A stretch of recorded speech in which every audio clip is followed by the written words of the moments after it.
दोस्तों, जनरली लोग मुझसे पूछते हैं कि ये जो 7 हॉर्सेस हैं, 7 हॉर्सेस यानी मार्केटिंग, सेल्स, उसके बाद में फिर एचआर, उसके बाद में अकाउंट्स एंड फाइनेंस, और उसके बाद में आर एंड डी।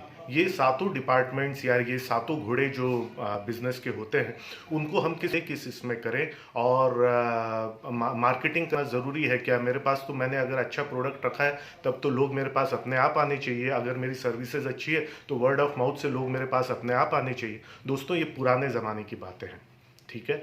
अगर आपके पास में अच्छा प्रोडक्ट है, और अच्छा प्रोडक्ट है इसलिए अगर आप सोचते हैं कि लोग आपके पास आएंगे, तो ये बिल्कुल गलत है। ऐसा कुछ होने वाला नहीं है। अगर आपको लगता है कि मेरी सर्विसेज अच्छी है और इसीलिए लोगों ने मेरे पास आना चाहिए, तो ये पुराने समय की बात हो गई। अब ऐसा नहीं है। अब मार्केटिंग का ज़माना है। बड़ी से बड़ी कंपनियां भी अगर मार्केटिंग करती हैं, अगर आईफोन वाले भी मार्केटिंग करते हैं, अगर आप जब देखते हैं तो अगर बड़ी बड़ी जो कार मैन्युफैक्चरर्स है वो लोग भी अगर मार्केटिंग करते हैं, तो याद रखिए मार्केटिंग जो है ये सबसे बड़ा, ये बिजनेस की जान होती है। और सब कुछ जो है वो मार्केटिंग से शुरू होता है, और मार्केटिंग अगर ठीक है तो बाकी सब कुछ जो है वो ठीक रहेगा। लोग मेरे से पूछते हैं, सर ठीक है ये 7 घोड़े हैं, सातों को मैनेज करना है, तो मैं शुरू किस से करूं? कौन से घोड़े से मैं शुरुआत करूं? तो मैं हमेशा कहता हूं कि अगर आपको समझ में नहीं आ रहा है कि कौन से घोड़े से शुरुआत करना, तो हमेशा आप अपने मार्केटिंग के घोड़े से शुरुआत कीजिए। अपने मार्केटिंग को स्ट्रॉन्ग कीजिए। ऑनलाइन ऑफलाइन मार्केटिंग दोनों कीजिए, क्योंकि जैसे कि इस चित्र में आपको दिख रहा है, अगर आपकी मार्केटिंग सही होगी, एक मार्केटिंग से पूरा धंधे का सिलसिला जो है वो चालू होता है। आपकी सेल्स कब होंगी? जब आपकी मार्केटिंग होंगी, तभी तो लोगों को पता चलेगा कि आपके पास में ये सर्विस है, तभी तो लोगों को पता चलेगा कि आपके पास में प्रोडक्ट है, और फिर वो आपके पास लेने के लिए आएंगे। आपने बहुत अच्छा टूथपेस्ट बना लिया, इसलिए अब आपके यहाँ लोगों की भीड़ लग जाएगी वो टूथपेस्ट लेने के लिए? नहीं। भीड़ कहाँ लगेगी? भीड़ वहीं लगेगी जो मार्केटिंग करता है, कोलगेट के पास में, पेप्सोडेंट के पास में, क्लोजअप के पास में। वहीं पर आपने कितना भी अच्छा जो है टूथपेस्ट बनाया हो, लेकिन जब तक आप उसकी मार्केटिंग नहीं करेंगे तब तक बिक्री होने वाली नहीं है। ये पुराने समय की बात हो गई कि जब लोग कहा करते थे कि नहीं नहीं, प्रोडक्ट अच्छा होगा तो लोग अपने आप आएंगे, सर्विस अच्छी होगी तो लोग अपने आप आएंगे। ये बिल्कुल ही गलत धारणा है। लोग आएंगे अगर आपके पास में मार्केटिंग की पावर हो। तो जैसे कि आप इस चित्र में देख रहे हैं, अगर मार्केटिंग है तभी सेल्स है। मार्केटिंग अगर लो है तो सेल्स भी लो रहेगी। सेल्स अगर लो है तो कुछ लोगों को काम करने के लिए कुछ नहीं रहेगा, तो ऑपरेशंस भी लो रहेगा। ऑपरेशंस लो रहेगा तो अकाउंट्स एंड फाइनेंस भी लो रहेगा। अकाउंट्स एंड फाइनेंस अगर लो रहेगा, ठीक है, तो ज़्यादा लोगों की ज़रूरत ही नहीं पड़ेगी, तो एचआर भी लो हो जाएगा। एचआर लो हो जाएगा तो आपका ज़्यादा कोई रिसर्च और डेवलपमेंट का स्कोप ही नहीं रहेगा, क्योंकि आपका धंधा ही नहीं बढ़ रहा है, और इसलिए एडमिन भी जो है चुपचाप अकेला बैठा रहेगा। लेकिन मार्केटिंग अगर हाई है, मार्केटिंग अगर सही हो रही है, तो आपकी सेल्स बढ़ती है।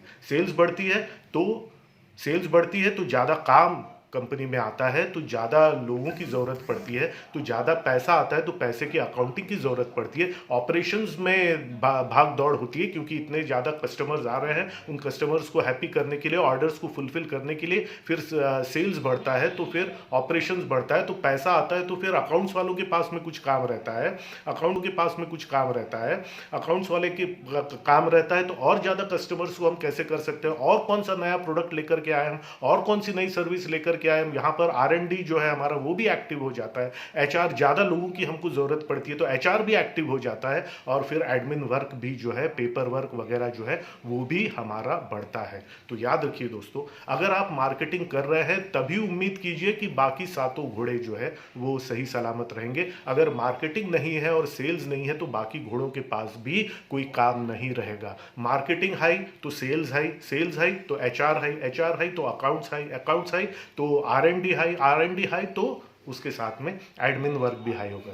मार्केटिंग लो है तो अगर सेल्स भी लो होगा तो बाकी सब चीज़ें नीचे की जो है वो लो रहेंगी। इसीलिए याद रखिए दोस्तों, मार्केटिंग में हमको जो है R1 रहना है। R1 का मतलब क्या हुआ? R1, एक तो R0 मतलब जो लोग मार्केटिंग करते ही नहीं, तो भगवान भरोसे छोड़ दिया, मेरे पास सामान है, जिसको आना है आके ले। तो R0 यानी जो मार्केटिंग करते ही नहीं, तो उनके लिए तो कोई उम्मीद ही नहीं है।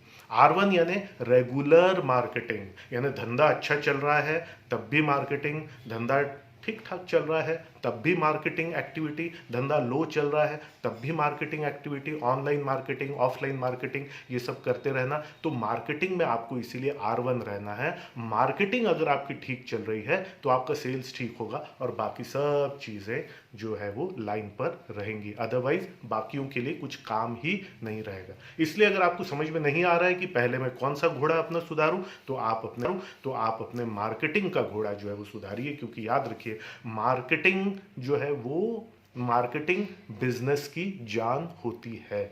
जो भी मैं 5 डे कोर्स करता हूँ, बहुत अच्छा कोर्स है, लेकिन मैंने सिर्फ कोर्स बना लिया इसलिए कोई अटेंड करने के लिए नहीं आएगा। उस कोर्स को मैं फेसबुक के माध्यम से मार्केटिंग करता हूँ, उसको मैं गूगल के माध्यम से मार्केटिंग करता हूँ, उस कोर्स को मैं व्हाट्सएप के माध्यम से मार्केटिंग करता हूँ। ऑनलाइन ऑफलाइन तरीकों से मार्केटिंग करने पर ही लोगों को पता चलता है। मार्केटिंग का मतलब क्या है? मार्केटिंग का मतलब सेलिंग नहीं, मार्केटिंग का मतलब है कि लोगों को जागरूक करना अपने प्रोडक्ट के बारे में, लोगों को जागरूक करना अपने प्रोडक्ट की खूबियों के बारे में, लोगों को जागरूक करना अपनी सर्विसेज की खूबियों के बारे में, जिससे फिर वो इंटरेस्ट लेकर के तब जब आते हैं तब सेल्स वालों का काम शुरू करना है। उनको बेचने की कलाकारी दिखाने का मौका तभी मिलेगा जब कोई इंटरेस्ट उसमें दिखाएगा, और वो इंटरेस्ट डेवलप करने का काम जो है वो करता है मार्केटिंग।